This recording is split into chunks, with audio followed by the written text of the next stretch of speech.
ನಿನ್ನ ಅಹಂಕಾರವೇ ಕಮಲದ ಮೇಲೆ ಕುಳಿತುಕೊಂಡು ನಮ್ಮಿರುವರನ್ನು ನೋಡುತ್ತಾ ವ್ಯಂಗ್ಯದ ನಗೆಯನ್ನು ಬೀರುತ್ತಾ ಇದೆಯಲ್ಲ, ಎಷ್ಟು ಧೈರ್ಯವೋ ನಿನಗೆ!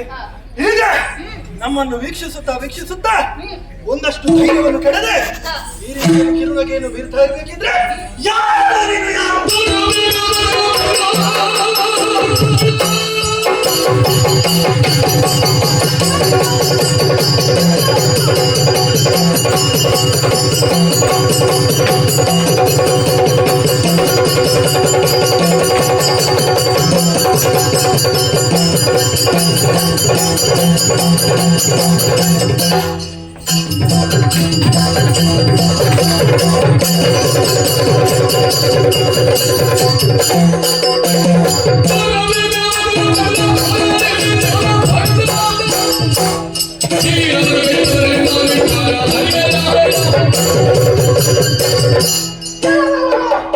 ಯಾರು ನೀನು? ನಗೆಯನ್ನು ಬೀರುತ್ತಾ ಇದ್ದೀಯಲ್ಲ, ಮಾತ್ರವಲ್ಲ ಈ ಹಿಂದೆ ಇದ್ದವ ಪಂಚಮುಖಿ ಪಂಚತಲೆಯಲ್ಲಿ ಹೋದ ಯಾರು ನೀನು? ಹೇಳು. ನನ್ನನ್ನು ಪ್ರಶ್ನಿಸುವ ನೀವು ಯಾರು ಅಂತ ಬೇಕಲ್ಲ? ಹೋಯ್ತಲ್ಲ, ಹೋಯ್ತು. ಹೌದು, ಏನಾಗಿ ಹೋಯ್ತು? ಇದೇ ಪ್ರದೇಶದಲ್ಲಿ ಬೆಳೆದಂತಹ ನಮ್ಮ ಪರಿಚಯ ಇವನಿಗಿಲ್ಲ ಅಂತ ಹೇಳಿದ್ರೆ ನಾಳೆ ಇನ್ನೊಂದು ಕೀಟ ಬಂದು ನೀವು ಇಲ್ಲಿ ಬೆಳೆದದ್ದಂತ ಕೇಳಿದ್ರೆ ಹಂಚಿಕೆ ಅವಮಾನ ಆದ್ರೆ ಅದಕ್ಕಾಗಿ ಸುಡಲಿ. ಇವನಿಗೆ ನಮ್ಮ ಪರಿಚಯ ಇಲ್ಲ ಅಂತ ಬೇರೆ ಗೊತ್ತಿಲ್ಲಲ್ಲ. ನೋಡ, ಹೇಳು ಪರಿಚಯ.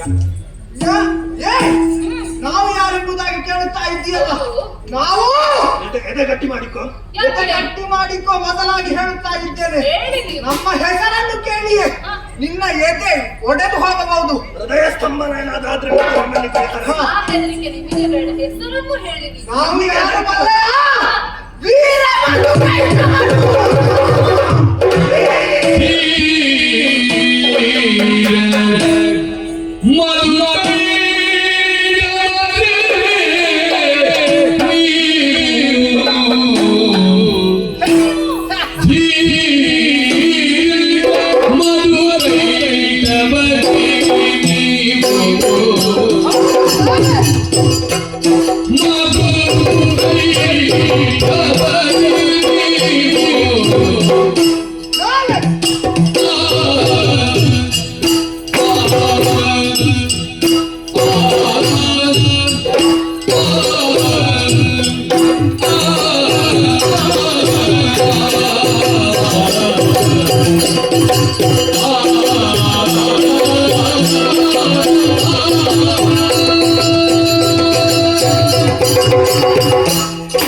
ಧೀರ ಶೂರ ಧೀರ ಧನ ಗಂಭೀರ ಅದು ಕೈಟಬ್ರು ಹಾಗಲ್ಲ ಪುಣ್ಯಾತ್ಮ, ಮತ್ತೆ ಮಾತು ಕೈ ಖಬರ್.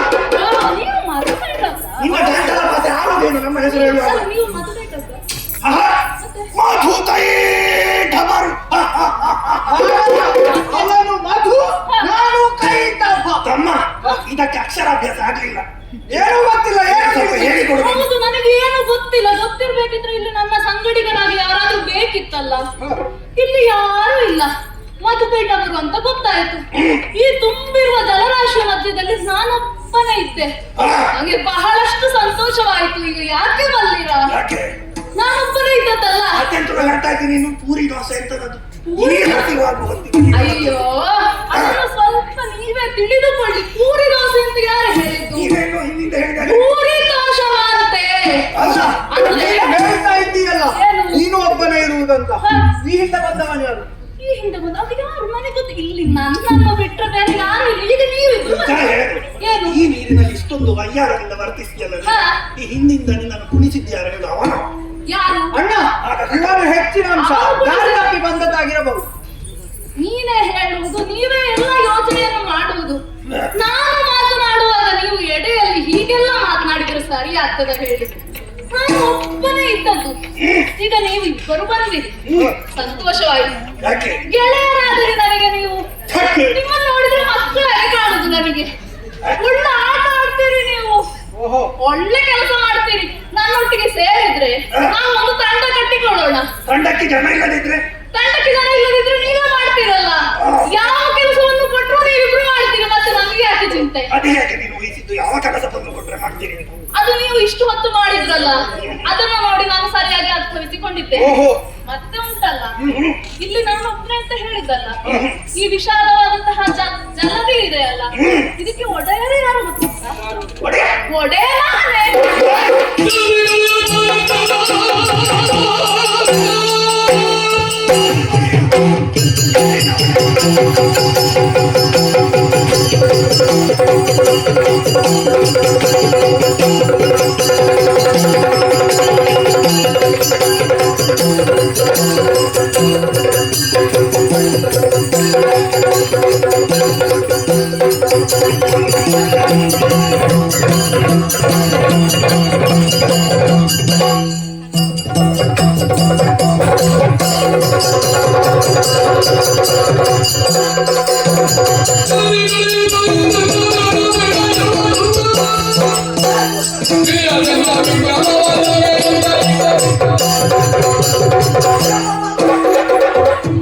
ಈ ಜಗತ್ತಿನಲ್ಲಿ ನಿನಗಿಂತ ಮೊದಲು ನಾವು ಕಳಿಸಿಕೊಟ್ಟವರು. ಅದಲ್ಲದೆ ಇನ್ನೋರ್ವನನ್ನು ಕೂಡ ನಾವು ಕಂಡಿದ್ದೇವೆ. ಈ ಹೊತ್ತಿನಲ್ಲಿ ಸುಮ್ಮನೆ ಜಲದಿಗೆ ಒಡೆಯುವ ಹಾಗೆ ಅಹಂಕಾರದಿಂದ ವರ್ತಿಸಿದ್ರಂತಾದ್ರೆ ನಮ್ಮಲ್ಲಿರುವ ವಿಕ್ರಮಕ್ಕೆ ನೀವು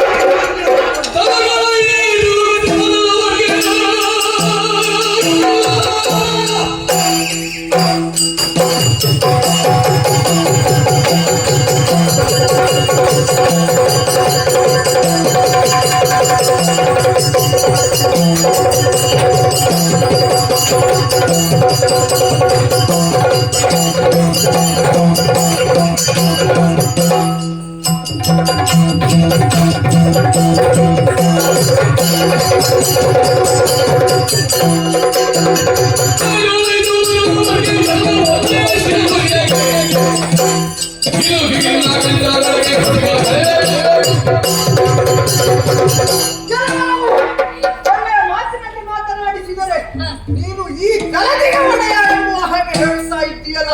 ಅಕ್ರಮ ಹಕ್ಕುಸ್ಥಾಪನೆ ಮಾತ್ರವಲ್ಲ, ನಮಗೆ ಈಗ ಬೇಕಾದದ್ದು ಆ ಹಿಂದೆ ಬಂದಂತಹ ಪಂಚಶಿರದವ ಅವನನ್ನು ನೀನು ಕಳಿಸಲಿಲ್ಲ ಎಂಬುದಾದರೆ ನಿನ್ನನ್ನು ಹಲ್ಲು ಹಲ್ಲು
ಹಲ್ಲು ತಾಗದಂತೆ ನುಂಗಿ ಬಿಡುತ್ತೇನೆ. ಮೊದಲು ಕಂಡವರನ್ನು ತೋರಿಸದೆ ಹೋದ್ರೆ ಹಲ್ಲಿಗೆ ಹಲ್ಲು ತಾಗದಂತೆ ನುಂಗಿ ಬಿಡು. ಒಂದೋ ಅವನನ್ನು ಕೊಡಬೇಕು, ಇಲ್ಲ ನಿನ್ನನ್ನು ನಾವು ನಂಬುತ್ತೇವೆ. ಅವನು ಯಾರು ಅಂತ ನನಗೆ ಗೊತ್ತಿಲ್ಲಲ್ಲ, ನಾನು ಹೇಗೆ ಕೊಡುವುದು ಅವನನ್ನು? ಹಾಗಾದರೆ ನೀನು ನನ್ನ ಹೊಟ್ಟೆ ಒಳಗೆ ಹೋಗುತ್ತ. ಏನು ಅಷ್ಟು ಸುಲಭವಾಗಿ ನಿಮ್ಮ ಹೊಟ್ಟೆಯೊಳಗೆ ಗಂಟಲೊಳಗೆ ಇಳಿಯುತ್ತೇನೆ ಅಂತ ಭಾವಿಸಿದ್ರ ನೀವು? ಅಣ್ಣ, ಇವನನ್ನು ನೋಡಿದಾಗ ಇವನೇನು ಅಲ್ಲ. ಇವನು ಗಂಟಲಲ್ಲಿ ಬೇಡ, ಇವನನ್ನು ಒಮ್ಮೆ ಆಚರಿಸಿದ್ರೆ ಸಾಕು. ಹೌದು, ನಮ್ಮ ಬಾಯಿಯೊಳಗೆ ಬರುತ್ತಾನೆ. ಇವನಿಗೆ ಇನ್ನು ಎಷ್ಟು ಸುತ್ತಿದ್ರು ನಮ್ಮ ಹೊಟ್ಟೆ ಒಳಗೆ ಹೋಗ್ತಾನೆ. ಹಾಗೆಲ್ಲ ನೀವು ಹೇಳುವಂತಹ ಅವಶ್ಯಕತೆ ಇಲ್ಲ. ಶರೀರವನ್ನು ನೋಡಿ ನನ್ನನ್ನು ಆಹ್ವಾನಿಸಿದರೆ ನಿಮ್ಮ ಹೊಟ್ಟೆಯೊಳಗೆ ಹೋಗುತ್ತೇನೆ ಎಂದು ನೀವು ತಿಳಿದ್ರೆ ಅದು ನಿಮ್ಮ ತಪ್ಪಾದ ಭಾವನೆ. ಹಾಗಿದ್ರೆ ಸರಿಯಾಗಿ ಯಾವುದು? ಸರಿಯಾದ ಯಾವ್ದು ಹೇಳಬೇಕಾ? ನನ್ನ ಅಡಿಗೆ ನೀವು ಬಂದ್ರೆ ನನಗೆ ಶರಣಾದ್ರೆ ಹೇಗೂ ಹೇಳಿದ್ದೇನಲ್ಲ ನಾನು ಒಡೆಯ ಅಂತ, ನಿಮ್ಮನ್ನೆಲ್ಲ ಸಲಹುತ್ತೇನೆ. ಅದರಿಂದ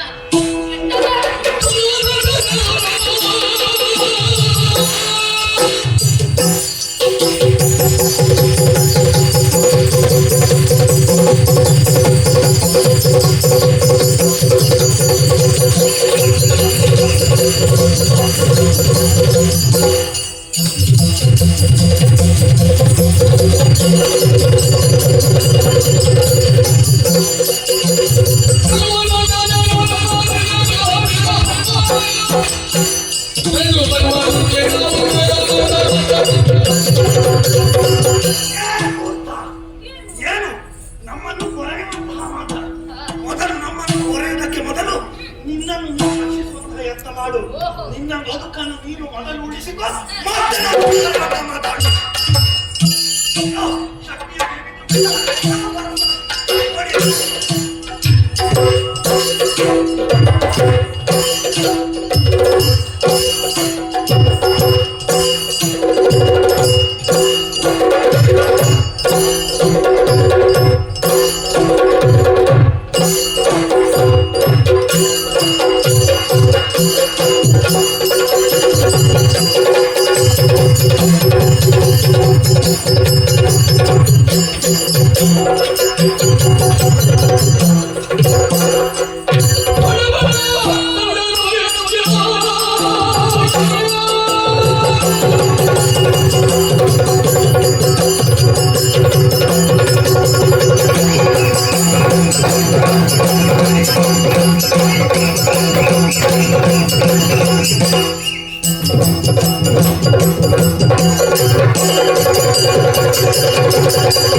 ಸುಮ್ಮನೆ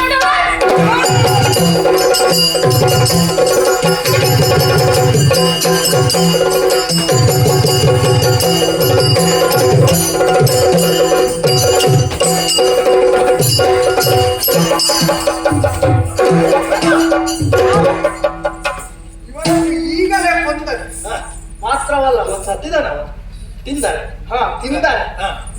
ನಮಗೆ ಏನೂ ಸಿಗಲಿಕ್ಕಿಲ್ಲ. ಹೌದು ನೋಡು ಅವನ ಶರೀರ ನೋಡಿದ್ಯಾ ಕೃಶವಾಗಿದೆ ಏನಿಲ್ಲ ಆದ್ರೆ ಚೌಕಿದ್ದಾರೆ ಕಾಣುವುದಕ್ಕೆ ಕೃಶವಾಗಿದ್ರು ಚೌಕಿದ್ದಾರೆ ಮಾತ್ರ ಓಹೋ ಆದ್ರೆ ನಾವೊಂದು ಹೀಗೆ ಕೆಲಸ ಮಾಡಿದ್ರೇನು ಏನು?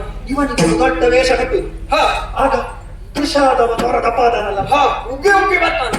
ಇವನಿಗೆ ಯಾವ ವೇಷ ಕಟ್ಟಿದ್ರು ಇವ ಕೃಷ ಇದ್ದವ ದಪ್ಪ ಆಗ್ಲಿಕ್ಕಿಲ್ಲ ಏನೇ ಇರ್ಲಿ ನಮಗೆ ಇಷ್ಟು ಸಪುರದ ವ್ಯಕ್ತಿ ಇಬ್ಬರು ಇರುವಾಗ ಹಂಚಿ ತಿನ್ಲಿಕ್ಕೆ ಸಾಕಾಗ್ಲಿಕ್ಕಿಲ್ಲ ಹೌದು. ಒಂದು ಕೆಲಸ ಮಾಡುವ ಇವ ಒಂದು 3 ದಿವಸ ನೀರಿನಲ್ಲಿ ಬಿದ್ದಿರಿ 3 ದಿವಸ ಕಳೆದು ನಾವು ಬಂದು ನೋಡುವ ತಮ್ಮ ನೀರೆಲ್ಲ ಶರೀರ ಕುಡಿದು ಈಗ ಈಗ ದಪ್ಪ ದಪ್ಪ ದಪ್ಪ ದಪ್ಪ ನಿನ್ನಾಗೆ ಆದವನು ಇನ್ನೊಂದು ವಿಚಾರ ಉಂಟು ಹೀಗೆ 3 ದಿವಸ ನೀರಲ್ಲೇ ಇರುವಾಗ ಜಲಚರಗಳು ಕೆಲವು ಕ್ರಿಮಿ ಕೀಟಗಳು ಅದರ ಶರೀರವನ್ನು ಮುತ್ತುತ್ತದೆ ಹುಳಗಳು ಕೊಕ್ಕೆ ಹುಳ ಎಲ್ಲ ಶರೀರಕ್ಕೆ ಆಗ್ತದೆ ಅದನ್ನು ತಿನ್ನಲು ರುಚಿ. ಆ ಹುಳ ಎಲ್ಲ ನನ್ನ ಮುಖದಲ್ಲಿ ಮೀಸೆ ಮೇಲೆ ಹರಿಯುವಾಗ ಎಂತಹ ರುಚಿ ಎಂತಹ ನೀನು ಹೇಳುವುದನ್ನು ಕೇಳುವಾಗ ಬಾಯಲ್ಲಿ ನೀರು ಬರ್ತದೆ ನೋಡು. ಅಲ್ವಾ ಹಾಗಿದ್ರೆ ಹಾಗೆ ಆ ವ್ಯವಸ್ಥೆ ಮಾಡಬೇಕು ಮತ್ತೊಂದು ಈಗ ನಾವಿಬ್ಬರಿದ್ದೇವೆ ಅದು ಒಂದೇ ಇರುವುದು ಪಾನ ಮಾಡುವುದು ಹೇಗೆ ಒಂದು ಕೆಲಸ ಮಾಡುವ ಅವನ ಸೊಂಟದಿಂದ ಕೆಳಗೆ ನನಗೆ ಸೊಂಟದಿಂದ ಕೆಳಗೆ ನಿನಗೆ ಆಗಬಹುದು ಆದ್ರೆ ಈ ನೀರು ಅಲ್ಲಿ ಜಲ ಈ ದೇಹ ಕೊಳೆತು ಸೊಂಟ ಎಲ್ಲಿಯವರೆಗೆ ಅಂತ ತಿಳ್ಕೊಳ್ಳಿಕ್ಕೆ ಕಷ್ಟ ಆಗಿತ್ತು ನಾವೊಂದು ಕೆಲಸ ಮಾಡುವ ಅವನ ದೇಹದಲ್ಲಿರುವ ರಕ್ತ ಮತ್ತು ಮಾಂಸ ನನಗೆ ಉಳಿದದ್ದು ನಿನಗೆ ಅದು ಹೇಗೆ ಬದಲಾಯಿಸು. ನಾನು ಅಣ್ಣ ಅದು ಬೇಡ ಒಂದು ಕೆಲಸ ಮಾಡುವ ನಿನಗೂ ನನಗೂ ಸಮಾನವಾಗಿ ಸಿಗಬೇಕು ಯಾರ ಅದೃಷ್ಟ ಹೇಗಿದೆಯೋ ಆ ರೀತಿ ಸಿಗಬೇಕು ಅದಕ್ಕಾಗಿ ಒಂದು ಕಾಲನ್ನು ಅದೇ ಭಾಗದ ಕೈಯನ್ನು ನೀ ಹಿಡಿಯುವುದು ಎಡಕೈ ಮತ್ತು ಎಡಗಾಲನ್ನು ನೀ ಹಿಡಿಯುವುದು ಬಲಕೈ ಮತ್ತು ಬಲಗಾಲನ್ನು ನಾನು ಹಿಡಿಯುವುದು ಆಮೇಲೆ ಇಬ್ಬರು ಹಟ್ಟ ಕಟ್ಟಾಟದಲ್ಲಿ ಎಳೆಯುವುದು ಯಾರಿಗೆ ಎಷ್ಟು ಬರುತ್ತದೆ ಅದು ಅವರ ಅದೃಷ್ಟ ಸಿಕ್ಕದನ್ನು ಮುಕ್ಕುವುದು ಜಲದಲ್ಲಿ ಬಿದ್ದುಕೊಳ್ಳುವುದು ಒಳ್ಳೆಯ ಉಪಾಯ. ಈಗ ಅಷ್ಟು ಹೊತ್ತಿನವರೆಗೆ ಸಮಯ ಆಗ್ಬೇಕಲ್ಲ ನಾವು ಸೆಣಸಾಡಿ ಬಚ್ಚಿದ್ದೇವೆ ಅಲ್ವೇ ಮಾತ್ರವಲ್ಲ ವಿಶ್ರಾಂತಿ ಅಗತ್ಯವಿದೆ ಹೌದು. ಈ ಕಾಣುತ್ತಿರುವಂತಹ ಜಲದಿಯಲ್ಲಿ ಸ್ವಲ್ಪ ಕಾಲಗಳ ಕಾಲ ವಿಶ್ರಾಂತಿಯಲ್ಲಿರೋಣ ಹಾಗೆ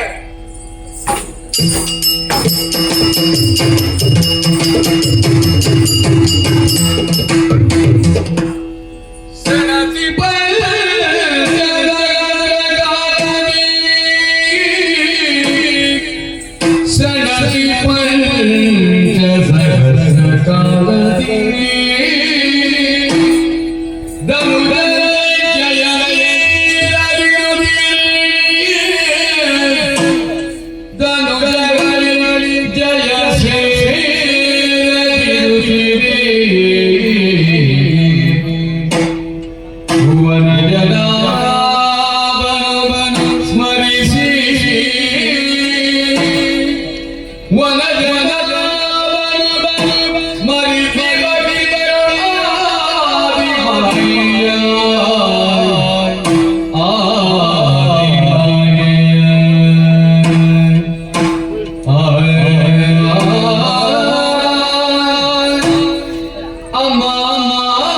ವರುಷಗಳೇ ಕಳೆದು ಹೋಯಿತು. ನನ್ನ ಪಾಲಿಗೆ ಜಯ ಎಂಬುದು ಲಭ್ಯವಾಗಲಿಲ್ಲ. ಇದಕ್ಕೆ ಕಾರಣ ಏನು ಎಂಬುದಾಗಿ ನನ್ನಲ್ಲೇ ನಾನು ತಗ್ಗಿಸಿಕೊಂಡಾಗ ತಿಳಿದಂತಹ ವಿಚಾರ ಇದೆ. ಅವರು ನನ್ನ ಮಕ್ಕಳೇ ಅಲ್ಲವೇ? ಎಷ್ಟು ಆಘಾತದಿಂದ ಹೊಡೆಯಬೇಕು ಎಂಬುದಾಗಿ ನಾನು ಭಾವಿಸಿದ್ರು ಕೂಡ ನನ್ನ ಪೆಟ್ಟಿನ ಶಕ್ತಿ ಸಾಕಾಗಲಿಲ್ಲ ಅವರನ್ನು ಸೋಲಿಸುವುದಕ್ಕೆ. ಒಳಗಿನಿಂದ ಮಗ ಎನ್ನುವಂತಹ ಮಮಕಾರ ನನ್ನೊಳಗಿರುವುದರಿಂದ ಏನು ಮಾಡೋಣ ಎಂಬುದಾಗಿ ನನ್ನಲ್ಲೇ ಚಿಂತಿಸುತ್ತಿದ್ದಂತಹ ವೇಳೆಯಲ್ಲಿ ಆ ಆದಿಮಾಯೆಯನ್ನೇ ಸ್ತುತಿಸೋಣ ಎಂಬುದಾಗಿ ಭಾವಿಸಿ ಅವಳನ್ನೇ ನಾನು ಸ್ತುತಿಗೈದೆ. ಹೇಳಿದಳಲ್ಲ ಅವಳೇ, ಕಪಟದಿಂದ ಅವರನ್ನು ಕೊಂದು ಬಿಡು ಎಂಬುದಾಗಿ. ಹಾಗಾದರೆ ಇವರಿಗೆ ಮತ್ತು ಕಪಟವೇ ಹೊರತು ಯುದ್ಧವಲ್ಲ. ನೋಡೋಣ ಯಾವಾಗ ಬರ್ತಾರೆ, ನೋಡೋಣ.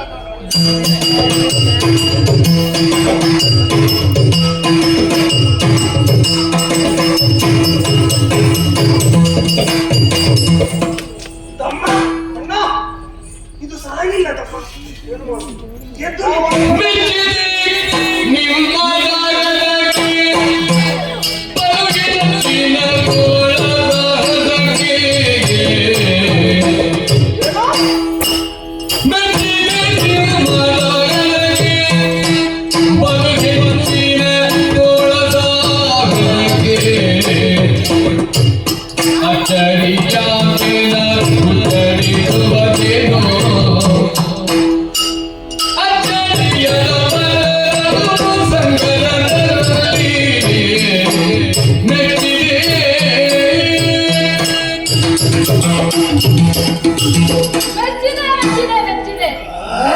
ನಿಮ್ಮ ಸಾಹಸಕ್ಕೆ ನಾನು ಮನಸೋತವನಿದ್ದೇನೆ. ಎಂತಹ ಸಾಹಸ, ಎಂತಹ ಯುದ್ಧ ಇದುವರೆಗೆ ಯಾರು ಮಾಡಿದ್ದಿರ್ಲಿಕ್ಕಿಲ್ಲ. ಈಗ ಗೊತ್ತಾಯ್ತಲ್ಲ ನಮ್ಮ ಪರಾಕ್ರಮ ಏನು ಅಂತ. ಖಂಡಿತವಾಗಿ ಗೊತ್ತಾಯ್ತು. ಆದ್ರಿಂದ ನಾನೊಂದು ತೀರ್ಮಾನಕ್ಕೆ ಬಂದಿದ್ದೇನೆ. ಏನು ಮಾಡಕ್ಕೆ ಬಂದೆ? ಹೌದು, ನಿಮಗೆ ಏನಾದ್ರೂ ಕೊಡುವ. ಸೋತು ಮಣ್ಣು ಮುಕ್ಕಿದ್ದಾನೆ. ಸುಮ್ಮನಾಗಿದ್ದಾನೆ. ಇವಾಗ ನಮಗೆ ಕೊಡುವುದಂತೆ. ಹಾಗಾದ್ರೆ ನಾನು ಕೊಡುವುದು ಬೇಡವಾ? ಸೋತವ ಯಾವತ್ತಾದ್ರೂ ಗೆದ್ದವರಿಗೆ ಕೊಡುವುದಕ್ಕಂತ. ಮತ್ತೆ ನಿನಗೇನಾದ್ರೂ ಬೇಕು ಅಂತ ಇದ್ರೆ ಹೇಳು. ಇದು ಅಣ್ಣ ಇರುವರಾದಂತಹ ನಾವಿದ್ದೇವೆ. ನಿನಗೇನು ಬೇಕು ಅದನ್ನು ನಾವು ಕೊಡ್ತೇವೆ. ಗೆದ್ದವರು ನಾವು. ಅಲ್ಲ, ನೀವು ಮಾತಿನಲ್ಲಿ ಹೇಳಿದ್ರೆ ನಂಬುವುದಕ್ಕೆ ಸಾಧ್ಯವಾಗುವುದಿಲ್ಲ. ಮತ್ತೇನಾಗ್ಬೇಕು? ನೀವು ಕರ ತಟ್ಟಿ ಭಾಷೆ ಇತ್ತು ನನಗೆ ಹೇಳಬೇಕು. ಅಷ್ಟೇ ತಟ್ಟಿದ್ದೇನೆ. ಎಷ್ಟು ಸಲ? 3 ಸಲ ತಟ್ಟಿ. ಇನ್ನೊಂದು ಒಂದು ಗಡಿ ಭಾಷೆ ಸ್ವಲ್ಪ ಅರ್ಥ ಮಾಡಿಕೊಳ್ಳಿ. ಭಾಷೆ ಅಂತ ಹೇಳಿದ್ದೇವೆ, ಅರ್ಥ ಹೆಚ್ಚಾಗಬಾರದು. ಈಗ ಖಂಡಿತವಾಗಿಯೂ ಈ ಕೈಗೆ ನಿಮ್ಮ ಕೈಯನ್ನು ಇಟ್ಟು ಭಾಷೆ ಇತ್ತು ನಾನು ಕೇಳಿದ್ದನ್ನು ನೀವು ಕೊಡುತ್ತೇನೆ ಎಂಬುದಾಗಿ ಮಾತು ಕೊಡಿ. ಅಮ್ಮ, ಭಾಷೆ ನಮಗೇನಾಗಿದೆ? ಗೆದ್ದವರು ನಾವು. ಇಡು ಕರವನ್ನಿಟ್ಟು ಭಾಷೆಯನ್ನು ಸಿಕ್ಕಿದಿರಿ ಕೈಯೊಳಗೆ, ಸಿಕ್ಕಿದಿರಿ ಕೈಯೊಳಗೆ, ಹಾಕಿರುವ ಬಲೆಯೊಳಗೆ, ಹಾಕಿರುವ ಬಲೆಯೊಳಗೆ.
ಬಲ್ಲಿರ ಏನು ಬೇಕು?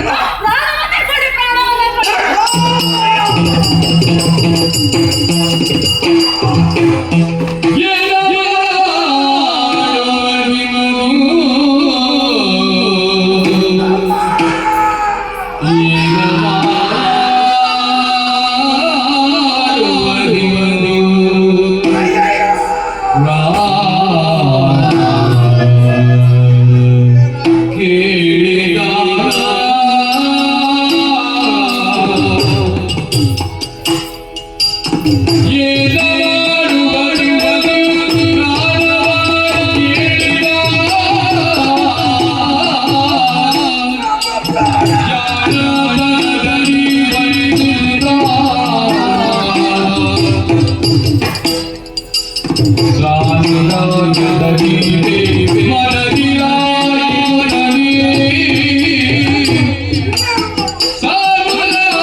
ವಂಚಿಸಿ ಬಿಟ್ಟನಲ್ಲ ಮೋಸಗಾರ.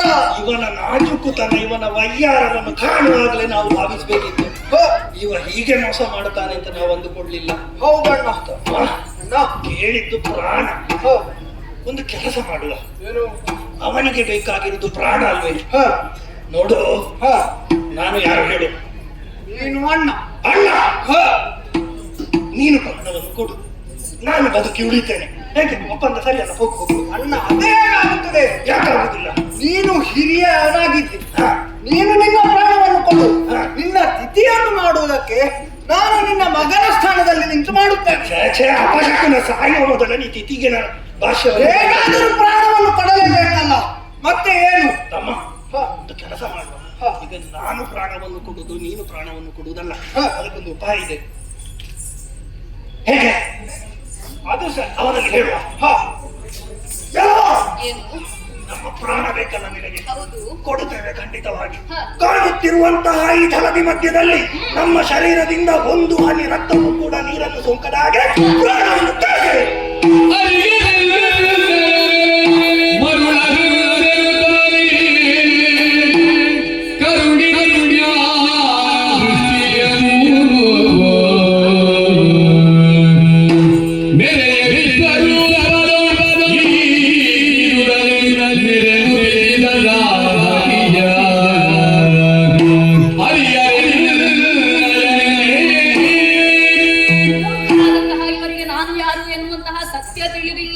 ನನ್ನ ವಿಶ್ವರೂಪವನ್ನು ಇವರಿಗೆ ತೋರಿಸಿಕೊಡಬೇಕಾಗಿದೆ. ಆದ್ದರಿಂದ ವಿಶ್ವರೂಪವನ್ನು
ತಪ್ಪಾಗಿ ಹೋಯಿತು. ಕ್ಷಮಿಸಬೇಕು, ಕ್ಷಮಿಸಬೇಕು.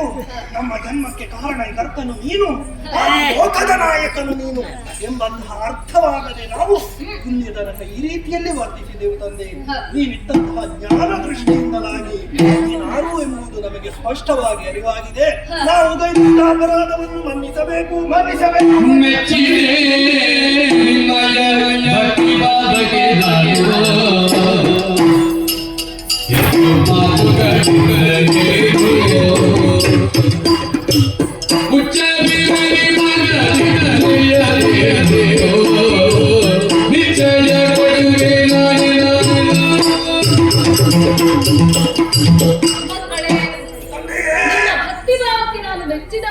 ಮಾಡಿದ್ದೇನೆ. ನಿಮ್ಮ ಕೊನೆಯದಾದಂತಹ ಆಸೆ ಏನಿದೆ ಅದನ್ನು ನಾನು ನೆರವೇರಿಸಿಕೊಡುತ್ತೇನೆ. ತಿಳಿಸಿ ನನ್ನಲ್ಲಿ. ಓ ಸ್ವಾಮಿ, ಹರಿಯೇ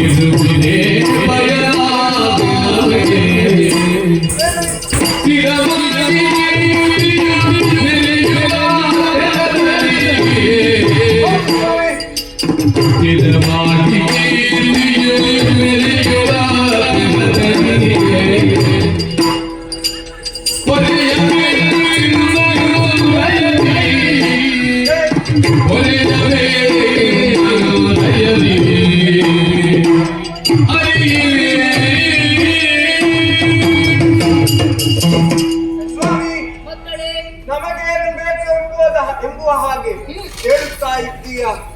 ಸ್ವಾಮಿ, ನಿನ್ನ ದಿವ್ಯ ಚರಣವನ್ನು ಕಂಡಾಗಲೇ ನಾವು ಕಳೆದು ಹೋದೆವು, ನಮ್ಮ ಧನವೆಲ್ಲವೂ ಕಳೆದು ಹೋಯಿತು. ಆದ್ದರಿಂದಲೇ ಈ ಲೋಕದಲ್ಲಿ ನಮ್ಮ ಹೆಸರು ಕೀರ್ತಿಯಾಗಿರುವಂತೆ ಚಿರಸ್ಥಾಯಿಯಾಗಿ ಉಳಿಯಬೇಕು ಎಂಬುದು ನಮ್ಮ ಕೋರಿಕೆ.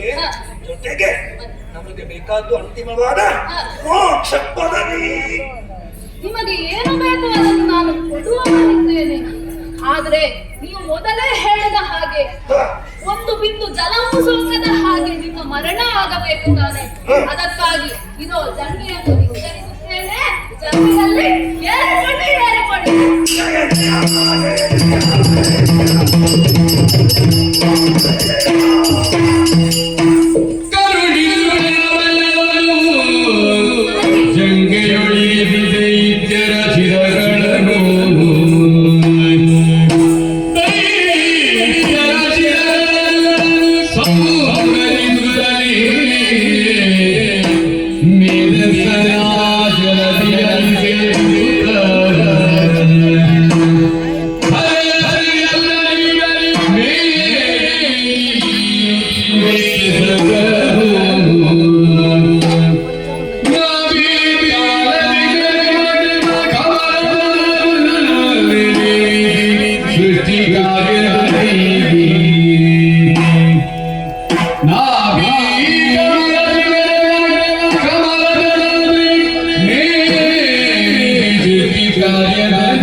ಲೋಕದಲ್ಲಿ ಯಾವುದೂ ಶಾಶ್ವತವಲ್ಲ, ಶಾಶ್ವತವಾಗಿ ಉಳಿಯುವುದು ಕೀರ್ತಿ ಎಂಬುದನ್ನು ತಿಳಿದಂತಹ ಅವರು ಬೇಡಿಕೊಂಡ ಆಸೆಯನ್ನು ಅವರ ಆಸೆಯನ್ನು ಈಡೇರಿಸಿದವನಿದ್ದೇನೆ. ಹೇಗೆ ನನ್ನ ಜಂಗಿಯನ್ನು ವಿಸ್ತರಿಸಿ ನನ್ನ ಜಂಗಿಯಲ್ಲಿ ಅವರ ಶಿರವನ್ನಿರಿಸಿ ಅವರ ಶಿರವನ್ನು ತರೆದವನು ನಾನು. ಮಧುವನ್ನು ಕೊಂದು ಮಧುಸೂದನ ಎನ್ನಿಸಿಕೊಂಡೆ, ಕೈಟವನನ್ನು ಕೊಂದು ಕೈಟವಾಂತಕ ಎನ್ನಿಸಿಕೊಂಡೆ. ಅಷ್ಟು ಮಾತ್ರವಲ್ಲ, ಅವರಿಬ್ಬರ ಮೇಧಸ್ಸನ್ನು ಜಲದಿಗೆ ಸೇರಿಸಿ ಪಂಚಭೂತಾತ್ಮಕವಾದಂತಹ ಪ್ರಪಂಚವನ್ನು ನಾನು ಸೃಷ್ಟಿಸಿದ್ದೇನೆ. ಇದರಲ್ಲಿ ಮುಂದೆ ಆ ಆದಿಮಾಯಿಯ ಮಹಾತ್ಮೆ ಮೆರೆಯುವುದಕ್ಕಿದೆ. ಅದಕ್ಕೆ ಮೂಲ ಇವರೇ ಆದರು. ಇವರ ಮೇಧಸ್ಸನ್ನು ಜಲದಲ್ಲಿ ತೇಲಿಬಿಟ್ಟ ಕಾರಣ ಇದಕ್ಕೆ ಮೇಧಿನಿ ಎನ್ನುವಂತಹ ಹೆಸರನ್ನು ನಾನು ಇರಿಸಿದವನಿದ್ದೇನೆ. ಮುಂದಿನ ಕಾರ್ಯಕಲಾಪ ಆ ಆದಿಮಾಯಿಯ ಮಹಾತ್ಮೆ ಈ ಪ್ರಪಂಚದಲ್ಲಿ ನಡೆಯಬೇಕಾಗಿದೆ. ಯಾರೆಲ್ಲ ಅವರನ್ನು ಸ್ತುತಿಸುತ್ತಾರೋ ಅವರಿಗೆಲ್ಲ ಒಳ್ಳೆಯದೇ ಆಗುತ್ತದೆ ಎನ್ನುವಂತಹ ವಿಶ್ವಾಸ ನನಗಿದೆ. ಅಷ್ಟು ಮಾತ್ರವಲ್ಲ, ಇನ್ನು ಈ ಬ್ರಹ್ಮನನ್ನು ಸೃಷ್ಟಿಯ ಕಾರ್ಯಕ್ಕೆ ನೇಮಿಸಬೇಕಾಗಿದೆ. ಅದನ್ನು ವಿಷಯವನ್ನು ತಿಳಿಸಿದವನು ನಾನಿದ್ದೇನೆ. ಮಹೇಶ್ವರನಲ್ಲೂ ಅವನ ಕಾರ್ಯವನ್ನು ಮಾಡುವುದಕ್ಕೆ ಸಿದ್ಧನಾಗಿರುವಂತ ಹೇಳಿದ್ದೇನೆ. ಇನ್ನು ನಾನು ಮಾಡಬೇಕಾದಂತಹ ಪಾಲನಾ ಕಾರ್ಯ ಅದು ವೈಕುಂಠದಲ್ಲಿ ಕಾದೆ. ಅದರಿಂದ ವೈಕುಂಠಕ್ಕೆ ಸಾಗುತ್ತೇನೆ.